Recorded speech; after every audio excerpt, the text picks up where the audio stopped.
If you have an interest in horses and love learning more about horses, the horse industry, teaching, or even managing your own horse business, then you're in the right place.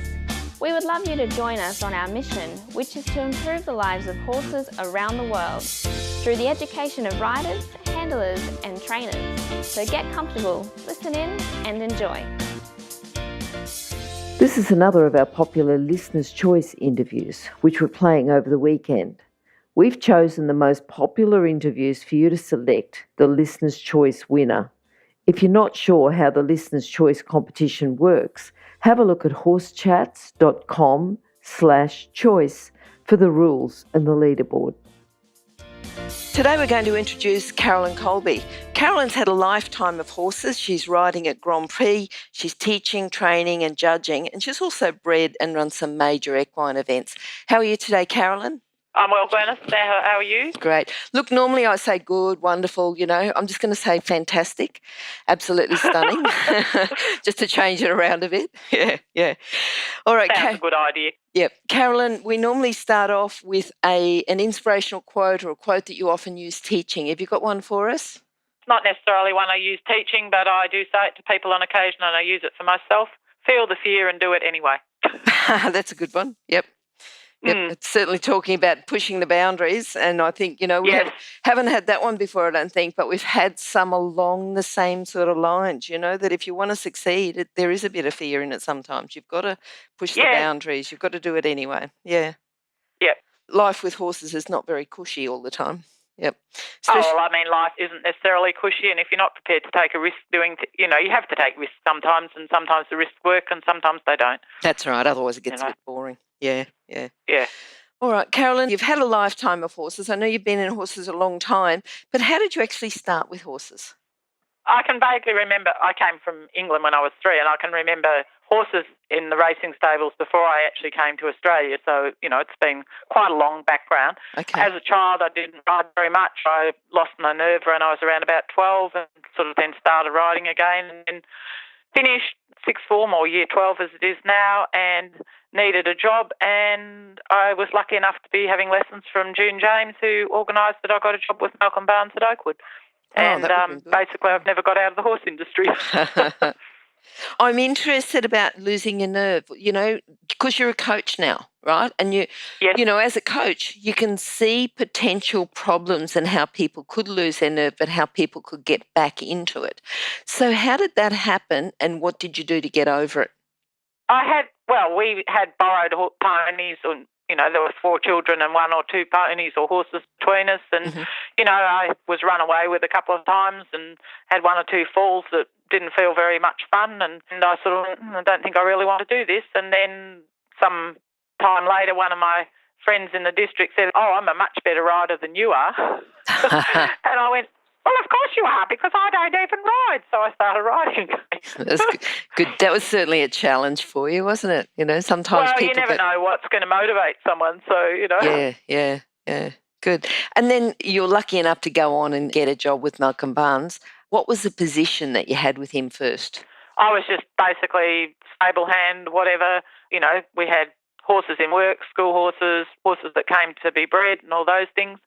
And, I knew nothing when I went there, and I probably know less now, but you sort of it evolves, and I was there for 6 years, so it was like my apprenticeship, really. And so during that time, I'm just sort of trying to give people a bit of an idea about jobs in the horse industry and careers in the horse industry. So you started as a stable hand. You said you learnt quite a lot while you were there with him. What things then did you progress to that you may not have been allowed to do or able to do when you first started, to then what did you progress to throughout that time? Well, I don't think there was ever any not allowed to.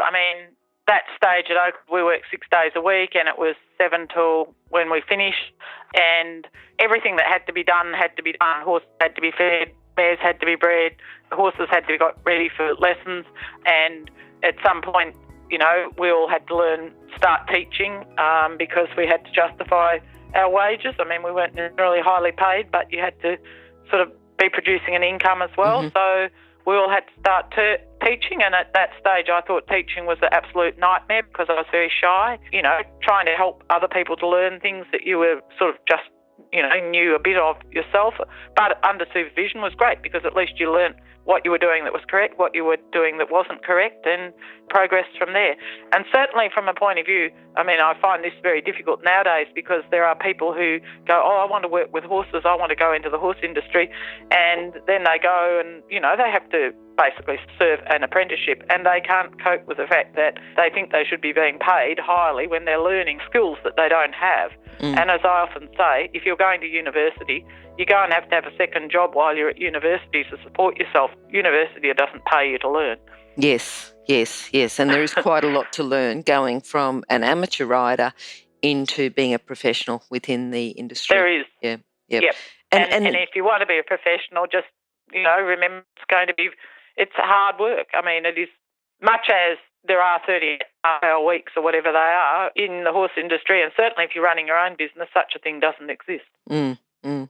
What do you think then when people first start, what do you think the core skills are that they need? Because you said you were quite shy and you had to, what did you find inside yourself that you thought, right, well, I've just got to get out there and teach because otherwise I can't keep working in this industry? What core skills do they need to have to start? Basically, to be involved in the equestrian industry, you have to be hardworking. You've got to be prepared to, make mistakes and get on and keep doing things. When things don't turn out right, be prepared to ask for advice. Try and ask for advice before you need it. It's probably quite good, especially if you're prepared to listen to the advice. And I think basically just perseverance, keep knocking on the brick wall and one day it might fall over. Oh, that's good. And the whole thing about making mistakes and learning from your mistakes sort of goes back to your quote that you'd said earlier, about having the, I suppose, wanting to do it, pushing yourself out to those boundaries and making mistakes and just getting up and moving on from there. Yep. Well, and I remember it was actually the first year I was working. There were 3 or 4 of us working at this place, and one of the other girls said to me one day, so-and-so never gets into trouble because they never do anything. And I thought, that's quite an apt way of not making a mistake. Don't do anything. Yeah. So if you do stuff, you're going to make mistakes. But, you try not to make them tragic mistakes. Yep. Yes, and if you don't want to make mistakes, you could just be a groom for the rest of your life and just, be filling up water buckets. Even as a groom, you're going to make mistakes. You certainly will still have mistakes. Make some. Grooms can be responsible for some extremely valuable merchandise. Yes. Okay, now you've said about Malcolm Barnes. Who else has influenced you? Well, obviously Malcolm was a major influence because I was there for so long. Yep. And even these days I come back to things that Malcolm said to me. Then I worked for Art Utendale for a short time and he sort of oversaw my time when I was working for Ralph Grosby with the Hamburg stud at Flowerdale. And I think nearly everybody that I've come against in the industry in different areas, different experts, you learn stuff from all of them. These days I have a lot of connection with Bev Chugg, who was Bev Edwards with JB Farm. And, again, I'll ring her and, she doesn't always agree with what I'm thinking, but, she's a very smart operator and, has vast experience. And so if she says something, I have to think about it. Various coaches that I've worked with, again, they bring things to the table and I read, try to keep up with stuff online and all those things and go, that's, relevant to what I'm trying to achieve at the moment or what I haven't achieved at the moment. Okay. And what about horses? Horses that have influenced you, horses that you've learned from, horses that you think you probably couldn't be where you are today if you didn't have those horses or have anything to do with them? Yeah, I've been very fortunate in that I've had a lot of horses, a lot of good horses of my own.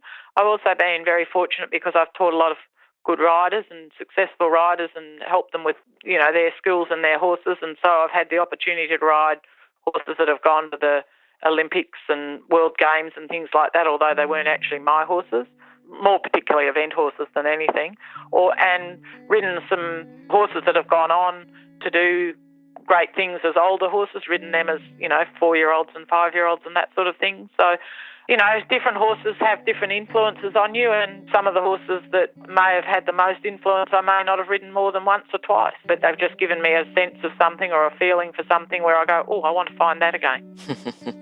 Okay, now out of all those horses, all the riders you've coached, everything else, what's been your proudest moment? Probably I used to teach Sam Griffiths when he was in Australia and until he went overseas in the early 90s, and when he won badminton 2 years ago, and when he went to the Olympics and was fourth last year in the eventing. I think they were some of the most exciting things. Even now it makes me emotional. That's great. Yeah, yeah. All right. Now I'm going to go, and I want you to put your coach's cap on at the moment and think about a common problem that you come across training, or a common problem that you see when you're judging or you see at competitions. And I also want you to talk about how people can fix that problem. I think one of the most common problems is everything takes time. Mm-hmm. But the fact that it takes time doesn't mean that it's not going to happen either, because you see both sides of that coin, that there are people who are very impatient and, sort of go, oh, I've had the horse 3 days and it's not doing this yet. And you go, well, it won't. But similarly, I know people who are far too patient, and they will persevere and persevere and persevere doing something that hasn't been working, is never going to work for them, and they need to make some radical changes, and they don't. But then sometimes that's because those people are very happy in the place they're in, even though they don't say they are. So, yeah, I think basically you need to be able to be flexible, but you need to know that you're following the right pathway. And certainly sometimes people don't have, they need to have the coaching backup that they need and make sure that they make enough use of that coaching backup, that you don't have to agree with everything a coach says, and when you don't agree, you need to be able to discuss it with them and find out why you are not agreeing. And, it may be that the student's perception is wrong, it may be the coach's perception is wrong. And all horses are different too, and people come in from different points of view because of their all horses are different, but so are all people. I mean, it's hard because physical blocks in the riders create physical blocks in horses, and the blocks in the riders are what are really relevant, because if you can get rid of them in the rider, it helps for them to then allow the horse not to have the blocks. Yeah, that's interesting, that comment. Do you want to speak any more about that? Just about the people having blocks, and even just drawing from your experience, making a bit of a case study about anyone that's had a bit of a block. And yeah, I certainly would say it. I think it was 5 years ago now, I ran a clinic with Tanya Mitten for the first time. Yes. And it was very interesting because, she's very good with the mindset stuff. She's also really excellent on how to alter your body to sort out why horses are having various problems. And, I mean, I've come from a history of having, issues with my body anyway, and then having a few fairly serious accidents, and having had to ride with pain and through pain over quite long periods of time. And, your body becomes used to anticipating pain and all those sorts of things. Anyway, when I first started with Tanya, I'd done a lot of work with a Pilates physio, and Tanya said a couple of things to me, and I went, oh, this is like another revelation that just made a whole lot of things a lot clearer and easier. It wasn't that I necessarily could do it all straight away, but over time it's been really helpful to take that stuff through into my teaching and training for myself and training for riders as well. And it's nice that as a coach, as an equestrian coach, you can bring in other things that can complement what you're already teaching anyway. So that's good. Well, as a coach, and I think, there's often this thing about whether you're an instructor or a coach, but certainly thinking as a coach, you've got to access various different facets of other modalities. So certainly I've worked for quite a long time at one stage with a psychologist. I've worked with physios, chiropractors, this is for humans, chiropractors, for Pilates physio, various mindset stuff, meditation stuff. And it's necessary to be able to say to someone, problems you're having may not actually be because of what you think they are. I had a problem back in winter where I was thinking, God, I'm getting really nervous really easily, And after I went to one competition where I nearly fainted after I rode every horse and went to the doctor and found out I was extremely anemic, and it was very strange how I wasn't half as nervous once I wasn't anemic anymore. Yeah. And I had a client who was basically having a bit of a similar issue with nerves, and I said to her, I think you really need to go and get a blood count done, and her blood count was also low. So, Okay. it's sort of interesting where you could go, grow a bit of guts and just get on with it, or you got to go, well, that person's quite gutsy, and if they're feeling like that, why is there some other thing that's triggering it? Wait, can you hear anything? No? That's because we're waiting for someone with a good quality horse product to be advertised here. If that's you, then contact us, horsechats@horsechats.com, and we'll send you the details. Thanks. Carolyn, just going back to the major events that you've run, if you're going to run a major event and, a state or a national event, how much leeway do you need? How much time? If you're going to run the event, how much notice do you need to say, right, I can pull this together? Ideally, it needs to be a 12-month lead-in. Mm-hmm. So when the event's being run one year, you need to be ready to be thinking about what you're doing with it next year. However, the first major event I ran was Dressage with the Stars in 2000, and we started organising that. Well, I came on board to try and start organising that in June, and we ran the event in November, end of November.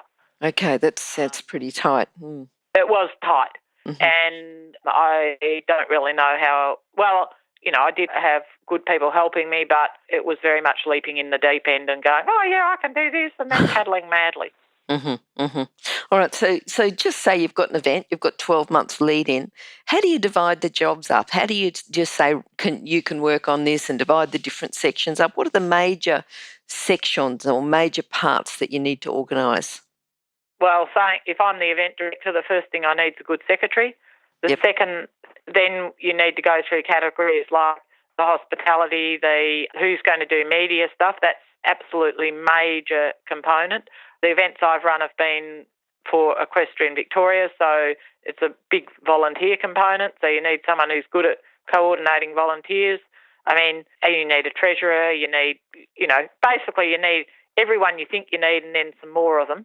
And you try and look around and try and find the best quality people that are also prepared to work for very little or no reward, no financial reward, but the quality people that if they say they're going to do a job, they'll take it on and they'll run with it and they'll keep you in the loop where they need to. All right. So to run, you've got to have a certain amount of leadership skills for that. What do you think has helped you in the past, or what sort of traits do you think you have that give you those leadership and team building skills? Because you need to build a team, you need to build a team around you, and as you say, if it's running in a volunteer capacity, that becomes even harder because it's not quite like a job where people can say, I don't want to walk out because I need the money. They're not getting paid for it. So how do you pull people together? What sort of things do you do as a leader to keep your team going? I suppose, and certainly I ran the major events. I'd run events at club level, and I suppose you just sort of expand that scenario. You try and develop an ability to ask questions you need to ask and grab the help that you need. I was lucky that I had the chairman for Dressage Victoria when I was running the event recently was Susanna Clark, and she was always a really, really good backup. And you need loyalty from the people above you, and you try and give loyalty to the people below you. And I think it's a matter of making sure that they know that they are important and that you respect their opinions and their advice. It may not necessarily be quite how you would do something, but so long as the outcome comes about, that's good. And you try to make sure that people all get on with each other, which isn't that hard if you remember the concept that's like, we're all working together on a committee. We don't actually have to live with that person or go and sleep with them or anything like that. We just have to be able to work with them, on a social type level. And you need to make sure that the people feel that everything's fair. I probably erred on the side of being too hands-on, being prepared to do the hard work and all those sorts of things as an event director, rather than feeling I could swan around with the frock on and stay all nice and tidy. But then people respect you for that. I'm sure that if I'd been glamorous and whatever, they might not have worked as hard for me as they did. And basically, as I said, just being lucky enough to make sure that I always had teams of really, really quality people. The issue is that you can have a great team, but some of them don't function very well under the stress of the actual event, and yet they're fantastic in the lead-up, but you only find that out at the event. So then you have to, sort of quickly put some other plans into place to deal with that. But other than that, yeah, I think the main one is hopefully that you've got the right quality of people working with you. Okay. I think that's good, the way that you've described that, but I want you to give an example of, and you don't have to say names or event or places or anything, but just something that you've had to quickly put into place because something's gone wrong at an event. You're laughing now. I am. Yeah. I think it was. Well, you might need to give a couple. Yeah. Yeah, I can't remember for sure which year of the DF it was, whether it was the first year. It must have been the first year I ran it. And we'd changed the timetabling, like we switched around the Dressage Festival and the Dressage and Jumping with the Stars.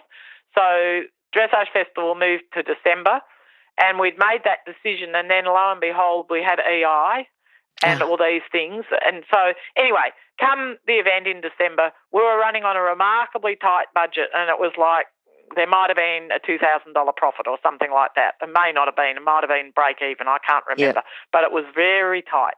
Anyway, Friday night, I think I went to bed in my caravan and I woke up with a lone caravan. So I was in the caravan and the rain's dripping on me during the night and I'm thinking, and I can hear it pelting on the roof, thinking, this is not going to be good. But all I knew was that if we had to cancel the event, we were going to lose a lot of money. So I lobbed out next morning, and a good friend of mine, Glenn Galt, and I, we were wandering around looking at the arenas. We didn't even have gumboots with us or anything like that. And I thought, okay, well, we've just got to make this work. And at some point, some poor man came up to me and said, oh, what are you going to do? And I said, oh, where do you come from? And he said, New South Wales. And I said, well, here in Victoria, we think this is really good because we've just had this long drought with no rain. And this poor man sort of looking at me like, I think I've found one that they've let out suddenly. But it was interesting. I'm sure that if I'd gone out that morning and gone, oh, God, this is awful, we can't cope, the event would have been a disaster. Instead of which, everyone got wet and filthy and all the rest of it. But it ran and it actually made more money than we thought it was going to make, and it was a successful event. Mm-hmm, mm-hmm. Good. So thinking on your feet and just being optimistic. Well, you've got to make sure that if you're going to lead something, it's no good going around with a face like a boot. Mm. You've got to try and pretend that everything is great, whether it is or it isn't. Yep. No, good. All right. Have you got a book that you would like to recommend? One that you've had, been influential in your training, in everything that you've learned, and something that you can recommend to other people? Oh, look, the thing with books is I think all books have relevance. I read very widely, and sometimes the books that have the most relevance aren't even connected with horses. So what can I say? Recently, I've read Carl Hester's autobiography, Making It Happen, and, I found that really interesting because, again, he was the rider who came from a non-supportive background, in that not supportive equestrian-wise, and he was lucky enough that he worked with people who saw that he was prepared to work hard and that he was talented, and they gave him opportunities which he then made full use of, which was to his credit. And I often see people who have plenty of opportunities, but then they don't necessarily make use of them. And remember, you can find all the books recommended by our guests at horsechats.com/books. You can have a look at the guest page for the individual book they recommended, or just look at the recommended books by order of popularity at horsechats.com/books. All right, moving forward, Carolyn, what are you looking forward to now? What does your future hold? I've just purchased a property here at Tatura, and I moved onto that at the beginning of October. And so basically I'm looking forward to running my business out of my own property. That, I obviously need to work hard because I need to be able to make alterations to the property. Mm-hmm. And, my horses are very happy here. They're very happy because they've hardly done any work since I came here, but that's about to change. And certainly I'm also hoping or thinking about finding someone who would be interested in basically being a bit of an apprentice, a young rider or similar, who's prepared to work on the lines of, they want to go on in the industry and they are prepared to work hard, and I would like to be able to help and support somebody like that on this property too. Good. And how many acres is the property? It's 20 acres. Okay, good. And it's always nice getting that arena in. I can remember where we are here, the very first thing that was put in was the arena. So there was no house, no sheds, no fencing, Yeah. you know, like... Good when you prioritise, isn't it? Let's get the arena in, you know, let's start to, have somewhere to ride and somewhere to teach. Yes, yes. And being based, you know, like I've been in the Golden Valley now for just over 2 years, and we're phenomenally lucky up here. There's a big horse industry. We've got great venues in the area, like Tatura Park has indoor undercover warm-up stables, and there's plenty of major events that run there. There's also the facilities over at Elmore, which is only an hour away, which again, indoor sand arenas, stables, you know, and then Shepparton, Albury, Wodonga. So it's, you know, it's like people go, oh, when are you coming down to the ones around Melbourne? You go, yeah, but we have a lot of stuff up here. We don't necessarily need to drive 2-3 hours to Melbourne. Yes, yep. All right, Carolyn, can you sum up your philosophy into a lesson today? The harder you work, the luckier you get. Yes, I've had that one before, actually. Yes, it's interesting, isn't it? It's a fairly common one, I'm afraid. I can't think who it belongs to, but it's, where there's a will, there's a way. But certainly I think that it's always, you know, in this industry, hard work will get you a long way. Good. Now, Carolyn, how can people contact you? Phone, email. Do you want my phone numbers? You can say them to me now, but we'll also put them on your page, which will be horsechats.com/Carolyn Coleby. Okay. So the mobile is 0432 505 774. And that's probably the best one at the moment because I'm still having an argument with Telstra over my landline. Okay, then. All right, that's good. And those details, as I said, will be on horsechats.com/Carolyn Coleby, or just search for Carolyn. Okay, that's great, Carolyn. Well, hopefully we'll talk to you again sometime, and thanks very much for your time today. It's been fantastic talking to you, and hope to do it again. Many thanks, Glennis. Okay, bye. Now, if you're still there, you probably know that I'm absolutely passionate about education within the horse industry. That's why I host this podcast. My other venture is Online Horse College. Have a look now at onlinehorsecollege.com and I'll see you over there. Remember that our comments and instructions are general in nature and do not take into consideration your individual horses or your individual ability and circumstances. If you enjoyed this podcast, then please leave your comment below.